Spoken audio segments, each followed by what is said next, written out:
Մենք ինչքան հեռացանք Ռուսաստանից, այնքան ավելի հսկայական, նորագույն, արհեստական ինտելեկտին վերաբերող տեխնոլոգիաներ են մուտք գործում Հայաստան։ Այդ սա նրա շնորհիվ է, որ մենք հեռացել ենք Ռուսաստանից։ Եթե մենք մնայինք ՀԱՊԿ-ի անդամ, իսկ մենք փաստացի արդեն ՀԱՊԿ-ի անդամ չենք, սառեցված է, բայց ես վստահ եմ իշխանությունները հավաստիացրել են բոլոր տեղեր երաշխիքներ տվել են, որ մենք չենք վերադառնալու ՀԱՊԿ։ Այլապես բացառվում էր, որ մեզ նաև ռազմական այսպիսի տեխնոլոգիաներ տանք, որի համար Ռուսաստանը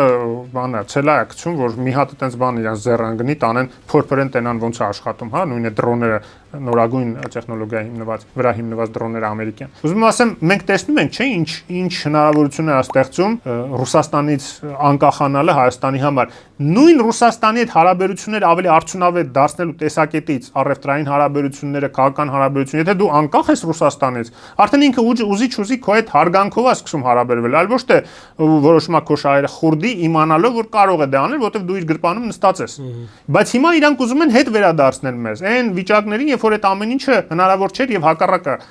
հակառակն էր հնարավոր, երբ որ մեր հաշվին ամեն ինչ արվում էր, մեր հաշվին Ադրբեջանի հետ էր Ռուսաստանը առևտուր անում, Թուրքիայի հետ էր առևտուր անում, ինչ ուզում էր ստանում էր մեր տարածքների հաշվին, ինչպես եղել է 100 տարի առաջ նաև։ Հիմա այս մարդիկ ուզում են նույնը վերադարձնել։